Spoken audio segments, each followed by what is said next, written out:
Assalamualaikum warahmatullahi wabarakatuh. Saya Arisa Putra dari Undaris, dari Fakultas Ekonomi dan Bisnis, akan menjelaskan tentang isu rel kereta cepat Jakarta Bandung atau bisa dikenal KCJB. Kereta cepat Jakarta Bandung atau KCJB adalah proyek infrastruktur transportasi pertama di Indonesia yang menghadirkan kereta berkecepatan tinggi. Proyek ini dikelola oleh PT Kereta Cepat Indonesia Cina atau KCIC, sebuah perusahaan patungan antara Indonesia dan Tiongkok. Kereta ini diharapkan menjadi bagian dari modernisasi atau transportasi di Indonesia dan mempercepat kreativitas wilayah atau konektivitas wilayah. Dan saya akan memberikan tujuan proyek ini untuk satu, meningkatkan efisiensi transportasi atau bisa dikatakan mengurangi waktu perjalanan antara Jakarta ke Bandung. Yang kedua, mendukung pertumbuhan ekonomi regional, bisa dikatakan mengembangkan kawasan di sekitar koridor proyek, mendorong investasi dan membuka lapangan kerja. Yang ketiga, modernisasi infrastruktur nasional atau bisa dikatakan menyediakan mode transportasi modern basis listrik sebagai langkah menuju pembangunan berkelanjutan. Yang keempat, mengurangi beban jalan tol. Untuk sekarang kan banyak memakai jalan tol. Dengan adanya kereta rel ini bisa mengurangi kemacetan di jalan tol Jakarta Bandung dengan menyediakan alternatif transportasi bisa. Itu tadi tujuannya.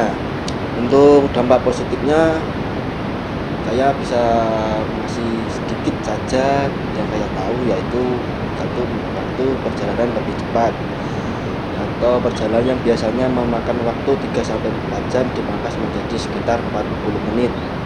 Yang kedua, pengurangan kemacetan dan polusi, mengurangi penggunaan kendaraan pribadi di jalan tol, berkontribusi pada pengurangan emisi karbon. Yang ketiga, mendorong pertumbuhan ekonomi, bisa membuka peluang investasi di sektor properti, bisnis, dan pariwisata di daerah sekitar stasiun. Yang keempat, transfer teknologi dan peningkatan kapasitas SDM, membawa teknologi modern dari Tiongkok dan memberikan pelatihan bagi tenaga kerja lokal. Yang kelima, citra positif Indonesia, menunjukkan keseriusan dalam membangun infrastruktur kelas dunia. Dan selanjutnya untuk dampak negatif yang saya ketahui, satu, pembakaran biaya. Dari anggaran proyek meningkat awal sekitar USD 6 miliar menjadi lebih dari USD 7,5 miliar yang berisiko membebani negara. Yang kedua, konflik sosial dan lingkungan. Ini adalah masalah yang sering terjadi kalau saya, masalah kebebasan lahan, misalnya ekosistem lokal dan hilangnya lahan produktif seperti sawah. Yang ketiga, manfaat yang tidak merata, bisa dikatakan transportasi ini lebih relevan untuk masyarakat kelas menengah ke atas, sementara masyarakat umum memerlukan mode transportasi yang murah. Yang keempat, ketergantungan pada pinjaman asing. Pinjaman besar dari Tiongkok memunculkan kekhawatiran terkait utang negara dan ketergantungan pada investor asing. Kelima, itu adalah tantangan operasional, harus bersaing dengan transportasi lain atau dikatakan kereta reguler, jalan tol, serta memastikan jumlah penumpang memadai agar proyek tidak rugi. Adapun manfaat dari proyek ini, satu, efisiensi transportasi, menjadi solusi bagi perjalanan cepat dan nyaman antara Jakarta dan Bandung. Kedua, peningkatan investasi, kawasan di sekitar stasiun diperkirakan akan berkembang pesat sebagai pusat bisnis dan komersial. Ketiga, mendukung target emisi karbon.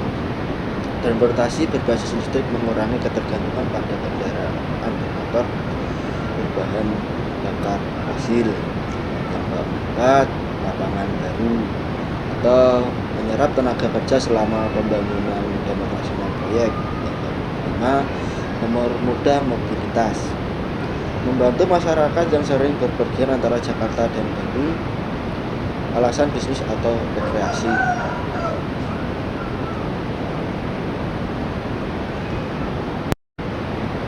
Dan untuk kesimpulan saya atau pendapat saya adalah proyek ini berpotensi menjadi salah satu tonggak penting dan modernisasi transportasi di Indonesia, terutama jika tantangan yang ada dapat dikelola dengan baik.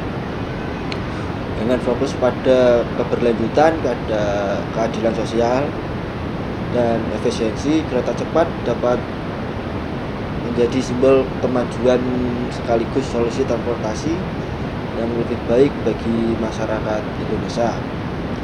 Ya, menurut saya seperti inilah teorinya yang saya ketahui. Bila ada kata atau salah omongan saya minta maaf. Sekian, masalah.